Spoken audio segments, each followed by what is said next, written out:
ठीक है, मैं गोल्ड में कर लेता हूँ, कोई भी टाइम फ्रेम चले जाते हैं, लाइक मैं 15 मिनट्स में आ गया हूँ, ठीक है। तो मैं डायरेक्शन कैसे एनालिसिस करूंगा इसकी, I can find out by, अब मेरे सामने ये डिमांड आ रही है एंड मैं डिमांड के साथ चल रहा हूँ, ठीक है। तो फाइंड आउट करना काफी मुश्किल होता है, आई नो इसमें इतना सिंपल नहीं होता है। तो हम लोग क्या करेंगे, अभी जैसे मार्केट नीचे आती है, ठीक है, मैं यहाँ से ऊपर चली गई है, ठीक है, यहाँ से ऊपर जा चुकी है, तो यहाँ से ऊपर कैसे गई है इसको हम लोग फाइंड आउट करेंगे, we can find out it. अब जब भी मार्केट ऊपर जाती है तो हम क्या करते हैं, अपोजिट साइड की कैंडल देखते हैं, यानी कि ग्रीन है तो रेड देखेंगे, रेड है तो ग्रीन देखेंगे। अब यहाँ पर ऊपर जा रही है तो हम लोग रेड देखेंगे, ठीक है।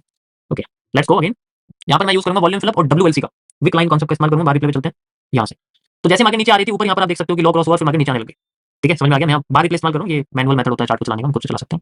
एंड यहाँ पर हमें एक ग्रीन कैंडल दिखती है, आप देख सकते हो, ठीक है। अब मैं ग्रीन का हाई और लो लगा सकता हूँ फॉर मेकिंग ए, जितना जल्दी इसको क्रॉस कर देगी हाई लो को, उतना जल्दी हमारी मार्केट हमारे फेवर में आना शुरू कर देगी, ठीक है। तो मैंने हाई लगाया एंड देन ये मैंने इसके नीचे लो लगाया, समझ में आ गया सभी को, ठीक है। देखो ये लार्ज टाइम फ्रेम पे करना ज्यादा बेहतर है, क्योंकि इससे आप एक ओवरऑल डायरेक्शन पता कर सकते हो पूरे दिन की। अगर आपने छोटे टाइम फ्रेम पे किया तो वहाँ कंफ्यूजन हो जाएगी, वहाँ फंस जाओगे मतलब।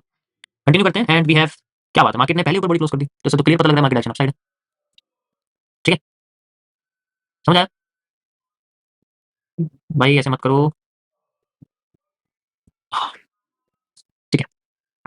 तो यहाँ से पता लगता है कि मार्केट डायरेक्शन अपसाइड हो चुकी है, नीचे तो नहीं क्लोज हुई, ऊपर डायरेक्ट क्लोज हुई है, और कैंडल की बॉडी भी हेल्दी है, वी कैन से कि मार्केट हमारी अगले ट्रेंड में हमारे को ऊपर दिखती हुई दिख सकती है। तो उसका मार्केट कितना ऊपर गई, करीब 600 पॉइंट, कोई प्रॉब्लम नहीं, वी कैन गो अगेन, और ये मार्केट हमारी ऊपर चली गई,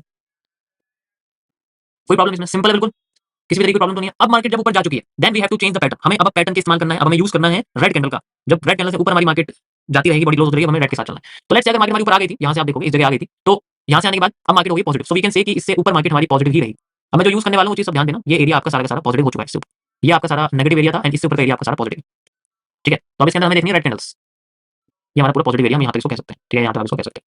let's see the next candle, अब ये रेड आती है, अब हम क्या कर सकते हैं, इसके रेड का हाई और इसके रेड का लो लगा सकते हैं, सिंपल स्टेप। अब हम नेक्स्ट डायरेक्शन देख सकते हैं कि क्या ये कंप्लीट करेगी, इसको कंटिन्यू करेगी या नहीं, मार्केट फिर से इसको क्लोज कर देती है। अब हो गई, हमारा रेड एरिया कौन सा हो जाएगा, ग्रीन हमारे इसके ऊपर हो जाएगा एंड रेड हमारा फिर से इसके ऊपर हो जाएगा, ऐसे करके हमारा एरिया बढ़ता रहेगा। ऐसे हम लोग डाउन में नेगेटिव या अप साइड में पॉजिटिव भी पता कर सकते हैं। अब फिर से मार्केट ऊपर जा रही है, देन फिर से एक नेगेटिव कैंडल लगी, अब हम फिर से क्या कर सकते हैं, इसकी हमें कोई जरूरत नहीं है, इसको मैं लो लगा सकता हूँ एंड मैं इसको हाई लगा सकता हूँ, सिंपल एज दैट, फिर से इसको कंटिन्यू कर सकता हूँ, ठीक है। ये नीचे रिजेक्ट कर दिया, पहली कैंडल रिजेक्ट कर गई, तो भाई पहली कैंडल अगर रिजेक्ट कर गई तो फिर तो ट्रेंड फिर भी एक साइड में जा रहा है एंड देन बॉडी क्लोज कर दी है, देन वी कैन सी।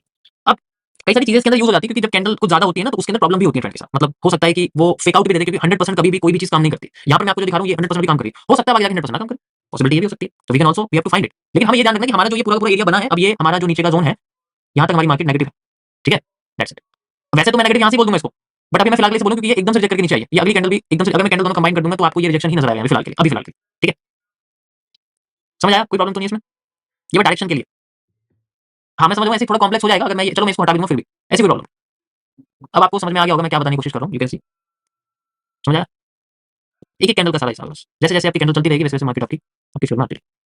बहुत सिंपल है, इसमें कॉम्प्लेक्सिटी करने की जरूरत नहीं है, ठीक है। और जो भी ये कह रहा है कि आफ्टर कैंडल एनालिसिस बहुत आसान है करना, तो भाई कोई मैं उसका जवाब नहीं दूंगा, मैं जो कह रहा हूँ, जो नहीं सुनता मत सुनो, कोई फर्क नहीं पड़ता, ठीक है, फिर भी मेरा पैसा बनेगा। आप ध्यान से जो सुन लेगा वो ध्यान से देख लो इसको, डायरेक्शन आपको समझ में आ जाएगी, ठीक है, कोई प्रॉब्लम, यस। बोलने वाले के पास बाहर रिप्ले खरीदने का भी पैसा नहीं है, और मुझसे कह रहे हैं क्या ही बोलूँ।